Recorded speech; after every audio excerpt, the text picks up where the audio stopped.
Bonjour et bienvenue à cette vidéo. Je commence par vous mettre dans le contexte sur l'objet de l'enregistrement. L'objectif est de démontrer et prouver comment on puisse utiliser OAuth2 protocole, le protocole d'autorisation avec la plateforme Donodo. Et juste pour un petit rappel, la plateforme de Donodo, c'est une plateforme qui permet la virtualisation des données.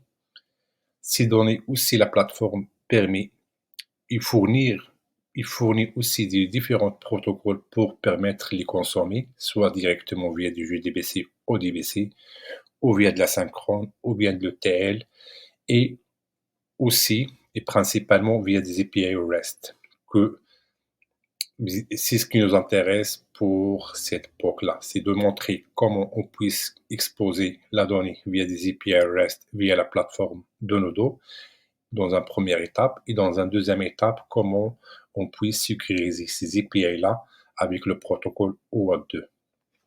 Pour un petit peu plus de détails, je vous partage un schéma de la POC, ce qu'on vous démontrer. Ce que vous voyez ici normalement, il y a deux couleurs principalement, pour le simplifier et l'expliquer. Ce qui est en vert, ça représente les étapes à suivre pour virtualiser la donnée et l'exposer via des API REST et permettre à la fin à nos consommateurs de les consommer. Et donc, la deuxième étape, ce qui est en rouge, cette API-là qu'on a exposée initialement dans la première étape, venir la sécuriser et de demander et la rendre sécurisée avec OAuth2.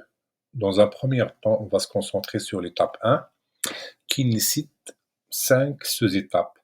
D'abord, on a besoin de la BD. Dans mon cas, j'ai choisi MySQL comme exemple.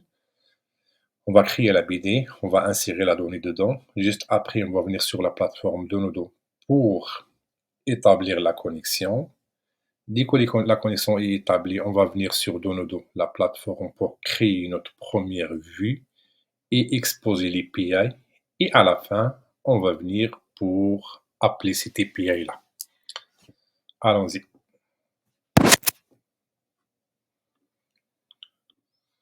Je vais venir sur la console. Je commence par la base de données. Moi, par anticipation, j'ai déjà créé une base de données. J'ai déjà préparé une petite base de données, ce que je vais vous montrer là, avec une petite table, simple table, que j'ai nommée TBL Client. Et dedans, j'ai fait de l'insertion de 3 enregistrements, comme vous le voyez. C'est ça, ça représente un petit peu ce qu'on voit ici. Cette étape-là, on a créé la BD, on a inséré. Là, on va revenir sur Donodo pour établir la connexion et exposer la vie. Pour établir la connexion, on va commencer par démarrer Donodo localement. Moi, j'ai déjà installé la version Express. La version Express, normalement, comme vous le voyez, c'est ici. Pour la démarrer, il t'offre aussi des scripts shell. On va rentrer sur le dossier bin. On va lister ce qu'il contient. Il y a un fichier Excel ici de notre script shell qui permet de lancer la plateforme localement. On va y aller. Donodo plateforme.sh.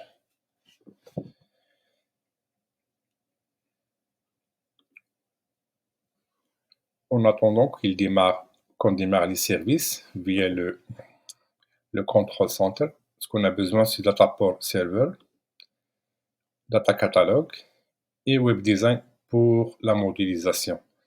Comme vous le voyez là, le temps qu'il démarre là, pour un petit rappel, c'est pour la virtualisation de la plateforme. Il vient avec différents outils de modélisation, de connectivité. Et en plus de ça, je ne sais pas pourquoi il ne démarre pas. On va se rendre.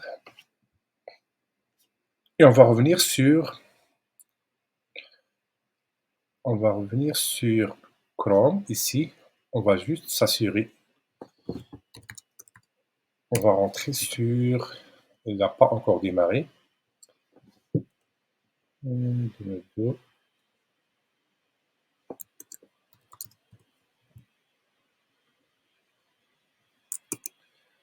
y a un problème avec le démarrage. On va juste réessayer.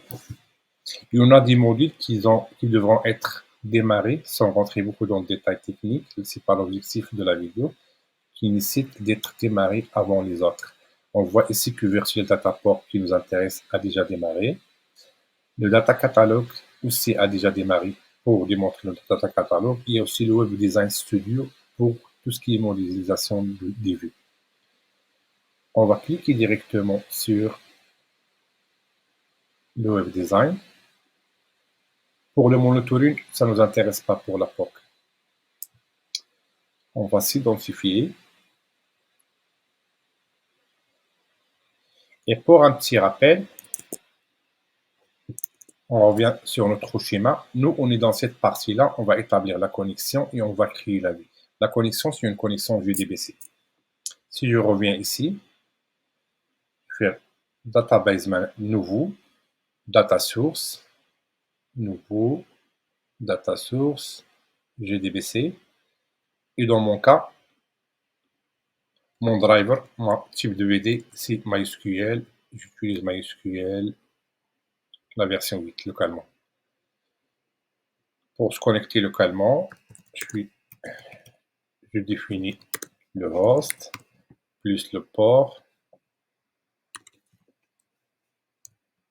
plus mon schéma qui est data platform. J'utilise mon user et mon mot de passe et je teste ma connexion. Il me demande de rentrer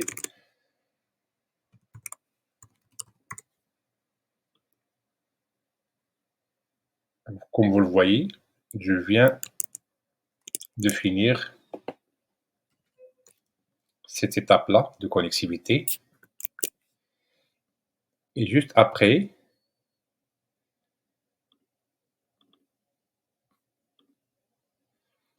je vais créer une base view à base de ma nouvelle BD avec ma nouvelle table ici. Create Selected. Pour s'assurer que la connectivité Eucodonodo arrive à se plugger sur mon SQL et arrive à exécuter ma requête, je vais y aller sur exécution panel.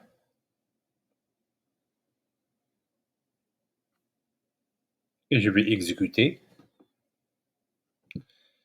Comme vous le voyez, il a déjà récupéré les données, MySQL. Et je vais venir ici, et je vais publier. Dès que j'ai publié, ce qui nous intéresse, c'est vraiment le protocole REST. Je vais sauvegarder. Je vais juste pour information, il y a un petit détail de la configuration lorsqu'on décide de publier une API REST. Vous pouvez, par exemple, dans mon cas, je ne veux pas vraiment avoir de l'HTML ni de l'XML, je veux avoir juste du JSON. Et après, je pourrais faire sauvegarder. Je vais faire mes autres onglettes pour que ça soit plus simple.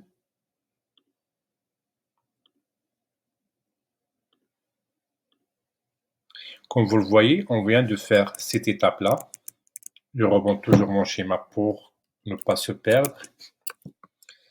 J'ai établi la connexion et j'ai écrit la vue et je l'ai exposé sous forme d'une API avec quelques clics via Donodo. C'est ça le point fort de Donodo. Et juste après, je vais essayer de caler mon API. Je reviens toujours sur mon Design Studio. Comme vous le voyez, il vient de publier un serveur web. Si je vois exactement Open, il est là. Si je fais un edit, je vais déployer.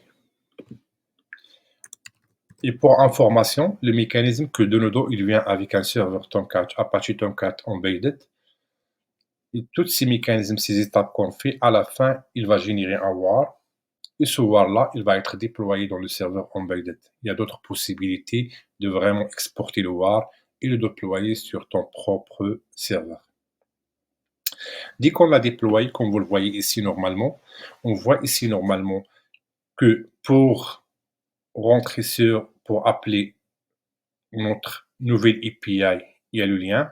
On peut même voir, il vient avec un contrat Swagger. OpenAPI. On voit exactement les différentes ressources qui sont exposées et on peut y aller directement ici. Ce qui nous intéresse, c'est vraiment voir la donnée. Moi, j'aime pas trop d'appli direct. On va y aller voir sur un outil externe pour appeler un service REST. Localement, j'ai Postman. Et dans Postman, je vais venir ici pour créer une nouvelle requête. On va l'appeler client. Pour ne pas se perdre, on va de nouveau client API. On va sauvegarder ici. Et on va venir ici pour taper notre client URI. Comme vous le voyez, simplement, on voit exactement ce qui nous retourne.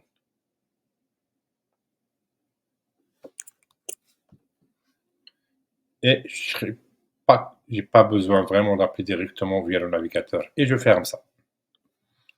Et pour terminer, on revient sur notre schéma qu'on a expliqué initialement. Ce qu'on a fait à date normalement, on a fini cette étape-là, on a fait la connexion et on a créé la vue et l'exposé. Et à la fin, via Postman, on a appelé notre vue. Et on termine avec ça dans cette première vidéo. Et la deuxième, on va y aller pour terminer et sécuriser nos API, notre API. À tout à l'heure.